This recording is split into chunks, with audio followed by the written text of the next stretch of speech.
রাধে রাধে বন্ধুরা, শুভ সকাল। কাল যেহেতু বাড়িতে এসেছি, তাই সকাল থেকেই শুরু হয়ে গেছে চরম ব্যস্ততা।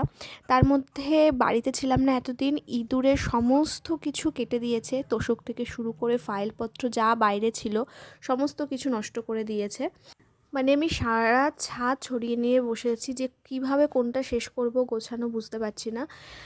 রান্নাটাও একদিকে বসিয়ে দিয়েছি, আজকে যেহেতু শনিবার নিরামিষ, একদিকে আলু ভাজা বসিয়েছি আর একটু ডাল করব, আর ভাতটাও বসিয়ে দিয়েছি। মানে এত চারিদিকে সমস্ত কিছু ছড়িয়ে নিয়েছি, বুঝতে পারছি না কখন সবটা শেষ করব। আজকে শনিবার, উপোসও করেছি, সেই জন্য একদিকে ডাল সিদ্ধ বসিয়েছি আর একদিকে ভাত বসিয়েছি, আর একটু আলু ভাজা করব। আর ওর জন্য একটু আলাদা করে রান্না করব, যেহেতু ও তো আলু ভাজা এই সমস্ত খাবে না। প্রতি শনিবারই আমাদের বাড়িতে বড় ঠাকুরের পুজো হয়, আর মাসে একটা করে আমরা উপোস করি। সেদিন সিন্নি হয় আর ফল প্রসাদ দিয়ে পুজো করা হয়। বাড়িতেই আমার মেজো কাকা শ্বশুরই উনিই পুজো করে। আমি যেদিনকারে বড় ঠাকুরের উপোস করি সেদিন ভাত খাই না, তাই আমি আমার জন্য একটু পরোটা করে নিলাম, সেটাই খাবো। এখনও ছাদে অনেক কিছু পড়ে রয়েছে, তো আজকে আর দুপুরে শোবো না, কাজগুলোই শেষ করব। পরোটাটা খেয়ে নিয়ে তারপরে কাজগুলো করব, কারণ সারাদিন কিছু খাইনি তো, শরীরটাও চলছে না। তারপর আজ এতদিন একটা ধকল গেছে শরীরের উপর, শরীরটাও আর চলছে না।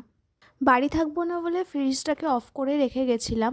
বাড়ি ফিরে কালকে দেখি ফ্রিজটা আর চলছে না, আর ভেতরটা এরকমভাবে মানে নোংরা হয়ে পড়ে রয়েছে। কেন হয়েছে জানি না, হয়তো অফ করা ছিল বলে হয়েছে। তো সকালবেলায় আবার মিস্ত্রিকে ডাকলাম, তো উনি এসে ঠিক করে দিয়ে গেছে। এবার রাত্রিবেলায় এগুলোকে পরিষ্কার করব, মানে যা অবস্থা হয়ে রয়েছে। এতদিন ছিলাম না, আর ভেতরটা একদম গন্ধ হয়ে গেছে।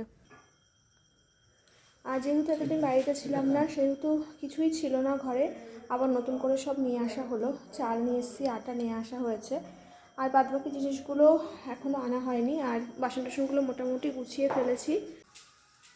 এই যে ফ্রিজটা পুরো পরিষ্কার করে ফেলেছি। আর রাত্রিবেলায় মানে এখনও সেরকমভাবে বাজার করে উঠতে পারিনি, সেই কারণে ঘরে একটু ফুলকপি আর গাজর ছিল, আর দুপুরবেলা একটু মুগ ডাল রান্না করেছিলাম। তো ভাবছি যে এটাই ঢেলে দেবো, এর মধ্যে দিয়ে একটু ঘন ঘন হবে, রুটির সাথে খাওয়া হয়ে যাবে। আর এই যে আটা মেখে রেখেছি, আটাটা মাখা হয়ে গেছে, এরপরে রুটিটা ভাজবো। এই যে এবার রুটিগুলো সব ভেজে নেব, তারপর একে একে সবাইকে খেতে দিয়ে দেব। তো আজকে এই পর্যন্তই, শুভরাত্রি, সবাই ভালো থাকবেন।